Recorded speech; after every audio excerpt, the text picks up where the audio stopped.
আসসালামু আলাইকুম, সবাই কেমন আছেন? আলহামদুলিল্লাহ, আল্লাহর অশেষ রহমতে আমরাও সবাই সুস্থ আছি, ভালো আছি।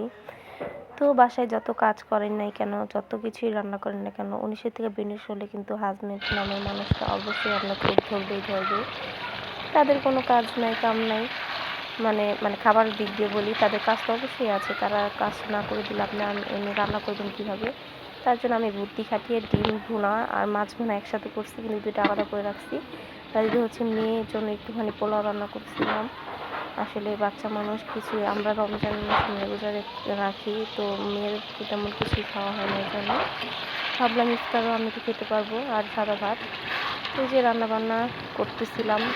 তো যেটা বলতেছিলাম যে সারাদিন যত কিছুই করেন না, ঈদ বাকি আরো 4 দিন, এখনই কলা করা শুরু করে দিছে। ওই ভয় পায় এখন কইতাছে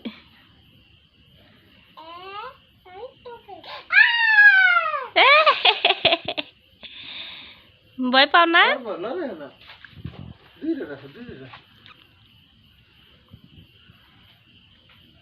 এমন করে জ্বলে না তো। ইস আব্দুল্লাহ কি খুশি! ইস আব্দুল্লাহ দেখেন না,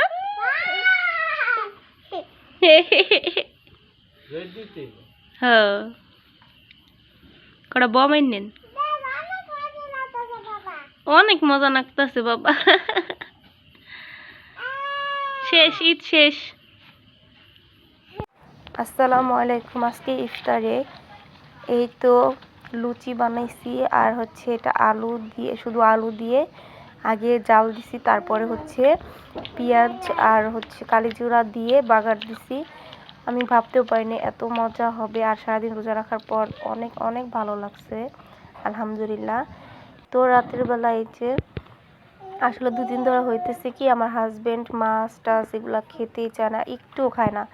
কিন্তু এই যে ভর্তা বানাই কষ্ট হলেও, তারপরও কি অনেক তৃপ্তি সহকারে দেখি কয়টা ভাত খায়, এই জন্য। আর এই যে দিতে হচ্ছে সরিষা ইলিশ রান্না করছি, আর এই যে 3 রকমের ভর্তা, বাদাম ভর্তা, আলু ভর্তা, আর হচ্ছে কি করতেছো? পেঁয়াজ ভর্তা।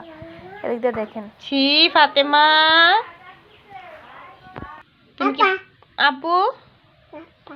আপা আপা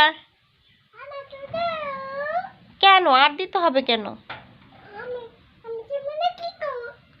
আর দিতে হয় না মা, ঠোঁট কালো হয়ে যায়।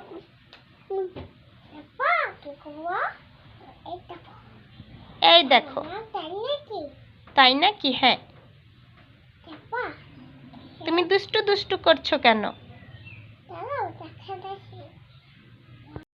জি কি হয়েছে? তুমি কি দিছো দেখি? এদিকে আসো, কি করছো দেখি? কই তুমি? কি দিছে এইটা? কেন দিছে এইগুলা? ছি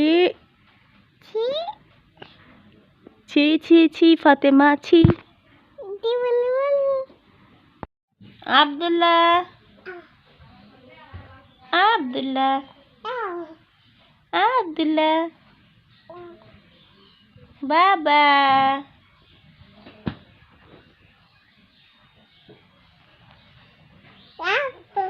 আব্বু আব্বু বাবা বাবা